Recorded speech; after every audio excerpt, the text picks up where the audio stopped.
Hey everyone, welcome back to the Book Cave with me, Jenny, and happy Valentine's Day. So today I have a little reading vlog that I thought would be fun. These books are all in one way or another somehow connected to Valentine's Day, perhaps loosely, but they're not necessarily romances, and I thought this would be kind of fun to do. So the first one I have is a romance, and that is Wild and Wrangled by Lila Sage. This is the last Lila Sage book I have to read, and I'll be caught up for her new release. Then I have a Frida McFadden book, The Surrogate Mother, and I picked this because it has pink on it, pink for Valentine's Day. And then I have The Fox Wife, which again, wife, and there is some red on the cover, so I thought again this would be a fun one. And I'm not sure if I will or will not get to this book, but this is Apples Dipped in Gold, which is a romantasy retelling of, I believe it is Snow White. And yeah, again, this is one that I thought would fit well in here, and it is pretty short. It's just a little novella. So yeah, I figured I'd read all these. So I'm at chapter 14 of Wild and Wrangled, and this follows Camille Ashwood and Dusty Tucker, and we have met both of them in previous books. So Camille is Gus's ex and the mother of his daughter, and his daughter does play a big role in this. And I do like that. I enjoy seeing everybody interact with her.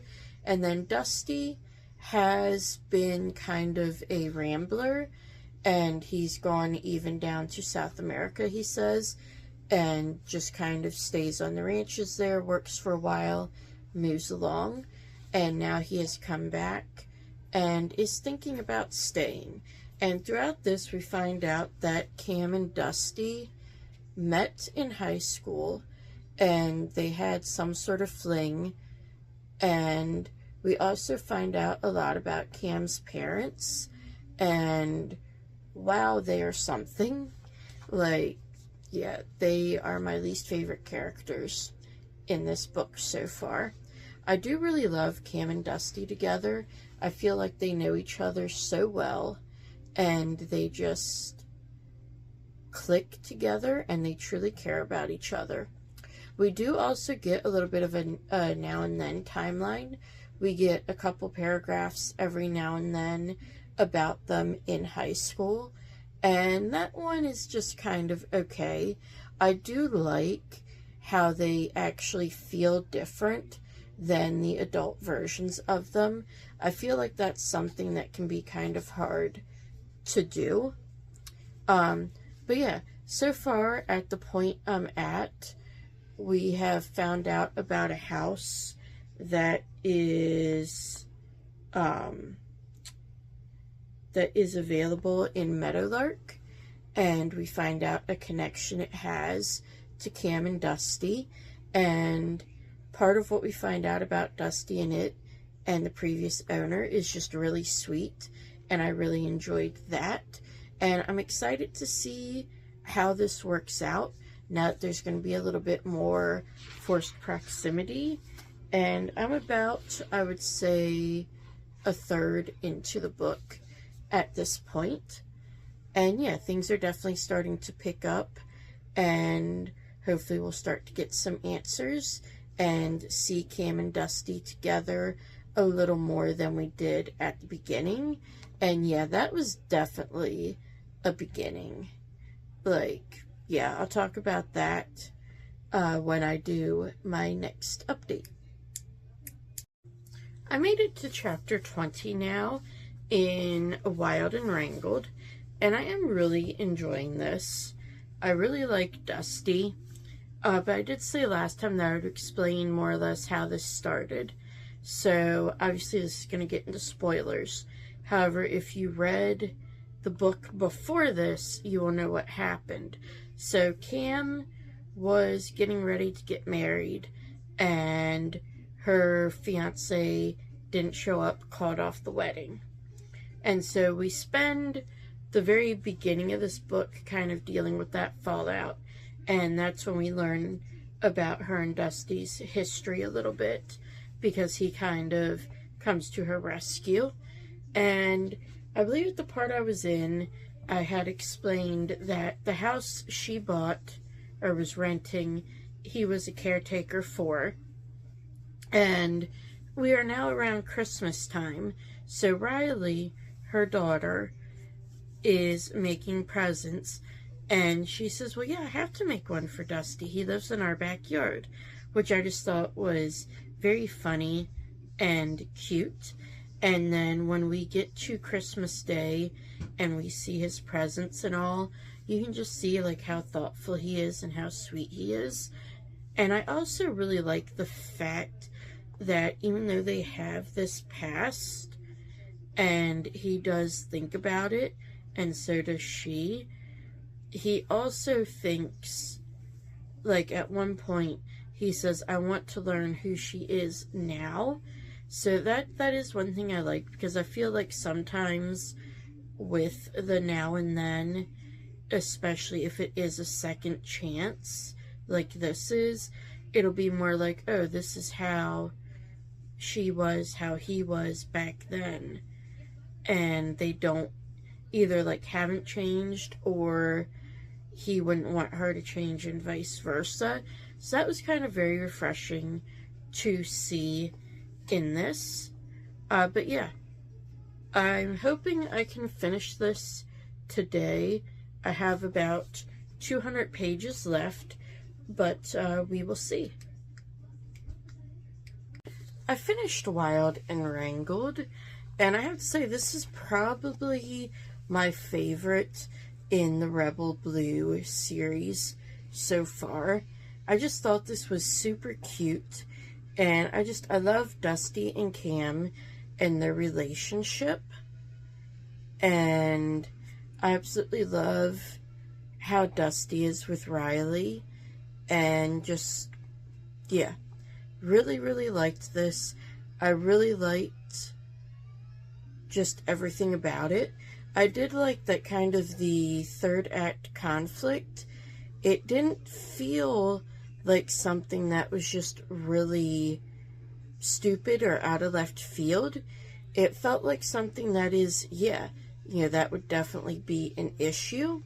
I do feel like Cam kind of saw it as more of an issue than it was, but I do like that it was very quickly reconciled, and like the communication was there and everything. And I feel like also the whole second chance in this one, it's done well, and I do like that the explanation for why they split in the first part was, again, something that's very believable.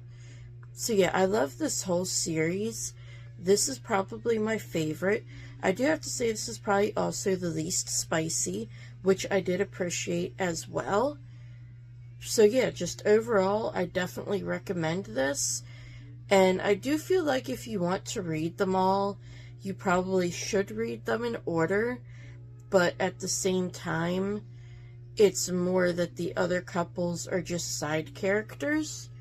So you really won't get like spoilers other than knowing the couples, which you already know obviously from the back of like any romance book that kind of tells you right there who it's going to be.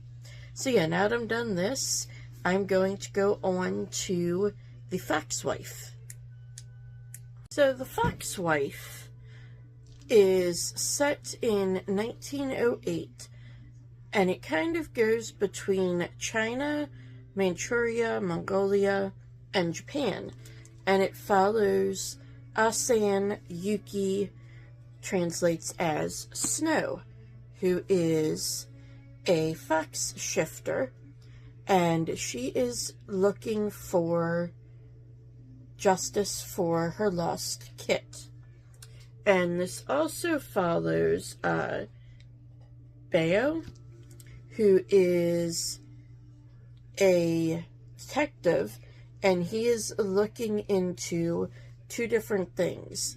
A courtesan has been found frozen to death, and in the search for justice for her, he finds a suspect, and this man says, "Hey, I have somebody who went missing. Can you try to find her?" And he finds some weird things about that. And throughout all of it, there are rumors of foxes. And so, yeah, I'm really enjoying this. It is one that has just a little bit of fantasy. It definitely has some historical in there and some mystery, because there are plenty of twists and turns. And then we also find out that there is this apothecary family who is cursed. The youngest son will die before they are 24. I can't remember if it was 24 or 21. But they are before they are 24. And they're kind of drawn into this as well. But yeah, like I said, so far I'm really enjoying this, really enjoying the mysteries.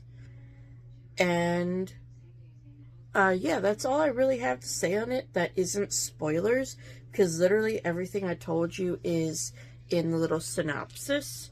One thing is, it's got like huge margins, and there are footnotes at times, which are kind of fun, because the footnotes are by Asan, so they can be kind of cheeky, which I find, like I said, very fun. And they do also kind of give a little bit of possibly historical context, just in like a cheeky way. But yeah, I definitely recommend this for winter. Like, the cover is obviously very wintry, and the story, obviously, because this courtesan has frozen to death, takes place in the winter as well. And it definitely does have those vibes in the story, talking about the snow and the beautiful snowy landscapes and stuff like that. So yeah, I will hopefully get a good bit further in this today. I finished The Foxwife, and I have to say I really, really liked this.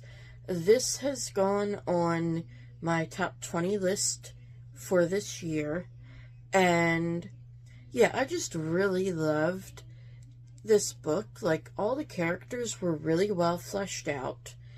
All their relationships felt really real and messy, and just, this had all the drama, especially in the second half.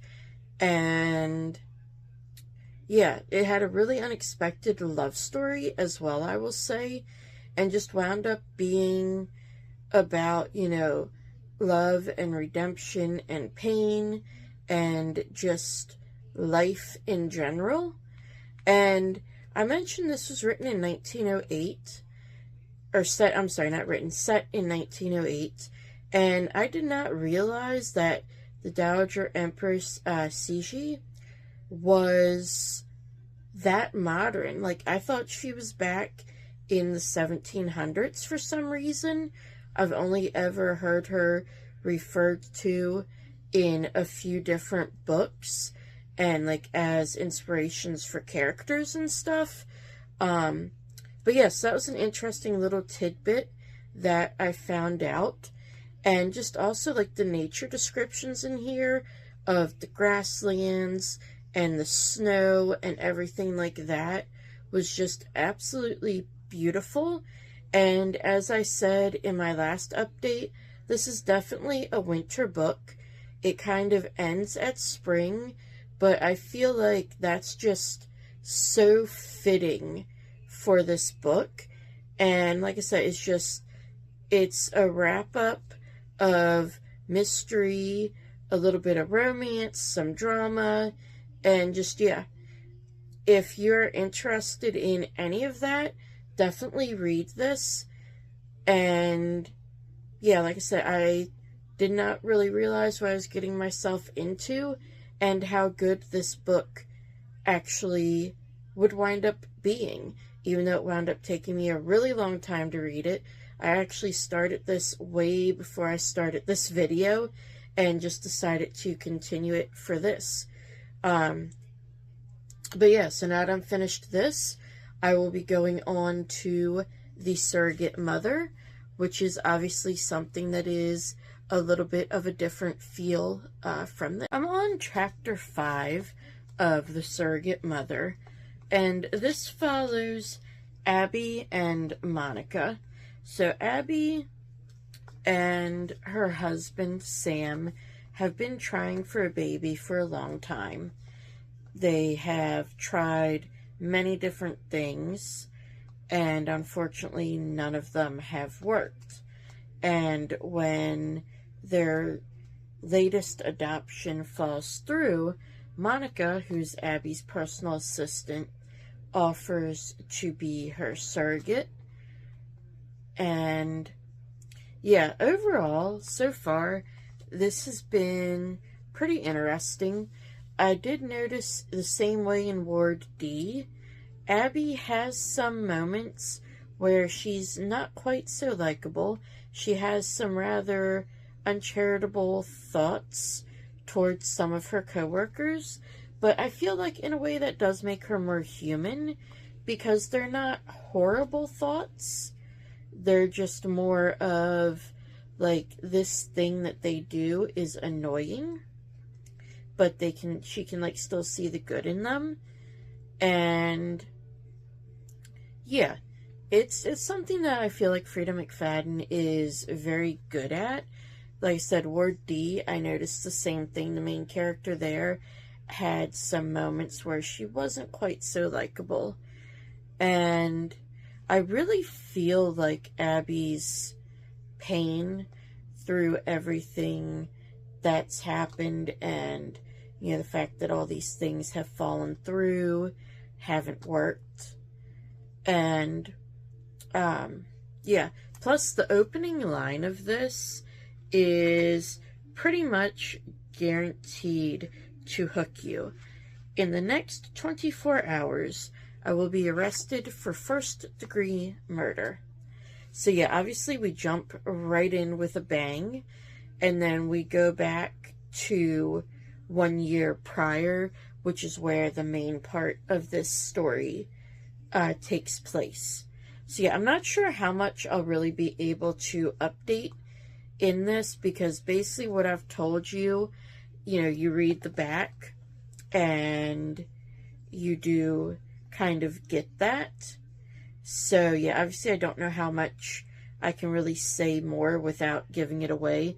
Oh, other than the fact that I really don't care for Abby's boss, and I'm kind of wondering, did she treat all the women there who got pregnant like this, or is it because Abby is going an unconventional route and she just doesn't support that, doesn't understand it, or, you know, yeah. Like, obviously, Denise, her boss, has very strong opinions. You know, she told Abby, you know, children will kind of stall your career. Obviously, that's how she feels.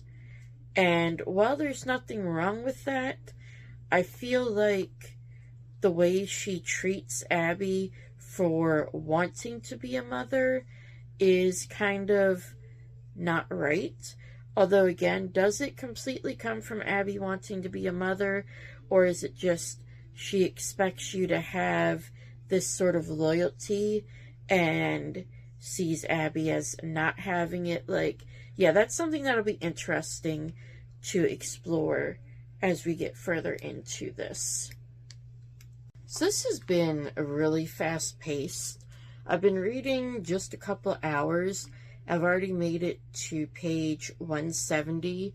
I'm on chapter, like, 24, I believe it is. And, yeah, it reads really fast. And there's all these little things that are adding up to be very unsettling. But then they can also be just like, you know, oh, it was just this. And I feel like that's done really well.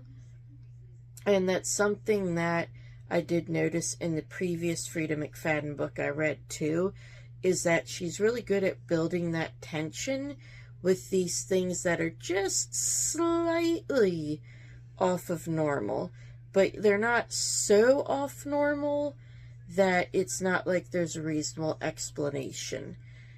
So yeah, I'm definitely intrigued to see like what winds up happening and just where everything goes and how everybody kind of reacts to everything, because that is one thing. These characters feel very real in a way, at least Abby does.